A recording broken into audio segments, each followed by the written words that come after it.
বাংলা পঞ্জিকা অনুযায়ী এখন চলছে শ্রাবণ মাস। ধর্মপ্রাণ হিন্দুদের মধ্যে এই শ্রাবণ মাস অত্যন্ত পবিত্র একটি মাস।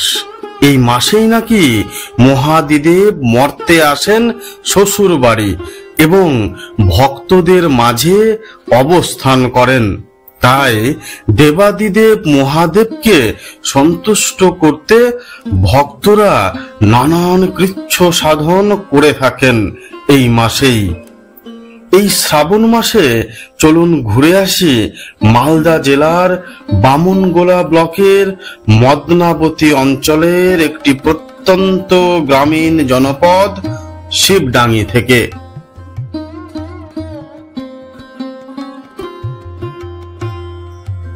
এই শিবডাঙ্গি গ্রামটিতেই রয়েছে মালদা জেলার অন্যতম প্রাচীন একটি শিব মন্দির, শিবডাঙ্গি তিলভান্ডেশ্বর শিব মন্দির, যেটি শিবডাঙ্গি শিব মন্দির নামেই বেশি পরিচিত। এই শিবডাঙ্গি শিব মন্দিরটিতে এশিয়া মহাদেশের দ্বিতীয় বৃহত্তম শিবলিঙ্গ অধিষ্ঠিত আছে। মালদহ জেলার প্রাচীনতম এই মন্দিরের শিবলিঙ্গটির উচ্চতা 1 ফুট 10 ইঞ্চি ও ব্যাস 4 ফুট 9 ইঞ্চি। প্রিয় বন্ধুরা, কথিত আছে এই শিবলিঙ্গটি নাকি প্রতি বছর 1 তিল পরিমাণ করে বৃদ্ধি পাচ্ছে, আর এই বৈশিষ্ট্যের জন্যই মহাদেব এখানে তিলভান্ডেশ্বর নামে পরিচিত। এই প্রাচীন শিব মন্দিরটি কতটা প্রাচীন তা নিয়ে নানান মতবাদ প্রচলিত আছে। একটি সূত্র মোতাবেক পাল সম্রাট রামপালের রাজত্বকালে এখন থেকে প্রায় 900 বছর আগে এই শিব মন্দিরটি স্থাপন করা হয়েছিল। আবার অনেকের মতে এখন থেকে প্রায় 800 বছর আগে পাল রাজা মদন পালের সময়ে এই মন্দিরটি গড়ে ওঠে।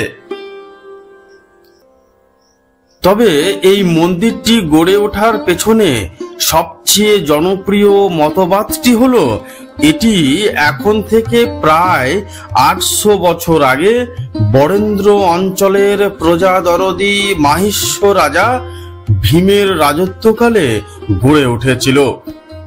মাহিষ্য রাজা এই ভীমের বিশ্বস্ত সঙ্গী ছিলেন হরি নামে একজন, এবং মাহিষ্য রাজা ভীম ও হরি ছিলেন হরিহর আত্মা বন্ধু। তাই মন্দিরটি হরিহর শিব মন্দির নামেও পরিচিত। জনশ্রুতি আছে পাল রাজা রামপালের স্ত্রী মদনা দেবী এই শিবডাঙ্গি গ্রামের প্রায় 4 কিলোমিটার দূরে বর্তমান মদনাবতী গ্রামে অবস্থিত মেঘডুম্বুর দিঘিতে স্নান সেরে পালকি চড়ে এই মন্দিরে এসে পুজো দিতেন। এই মদনাবতী গ্রাম নিয়ে আমার একটি পূর্ণাঙ্গ ভিডিও আছে, চাইলে সেটি দেখে আসতে পারেন।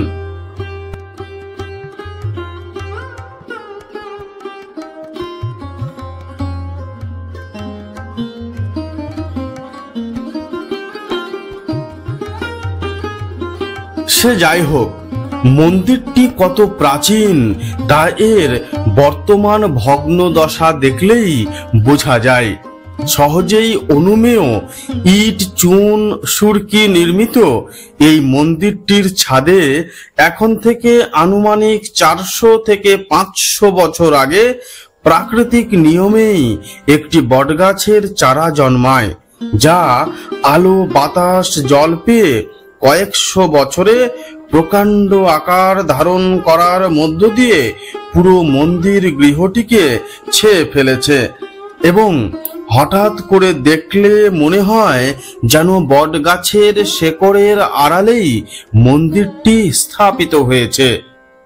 এই বটবৃক্ষের করালো গ্রাসে এবং সময়ের কঠিন আঘাতে মন্দিরের দেওয়ালের ইট এখন অনেকাংশে আলতো হয়ে খসে পড়ছে।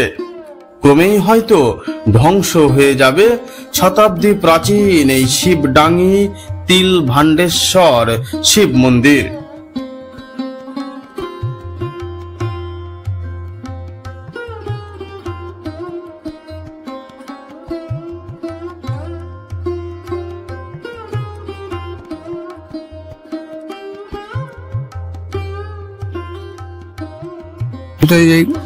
আমাদের এখানে বেশি অসুবিধা কি, রাস্তাটা ওসান নাই, গাড়ি ঘোড়া মানে ডবল রাস্তা নাই, রাস্তাটা চাপা, একটা গাড়ি যে আসে আবার ঘুরে যাবে সেই জিনিসটা পারে না। আর এখানে জলের সমস্যা হয়েছিল, দেখ জলের সমস্যা সরকার দিয়েছে, মোটামুটি চলছে। মন্দিরটা কতদিনের পুরাতন আমরা মানে তো দেখছি এইভাবেই ছিল, কিন্তু আমরা শুনছি যে 1100 বছর আগে পাল বংশের ছিল। পাল বংশে পূজা দিত আপনার এই যে মদনাপতি, তোমার সন্তোষ চক্রবর্তী, ওরাই পূজা টুজা দিত।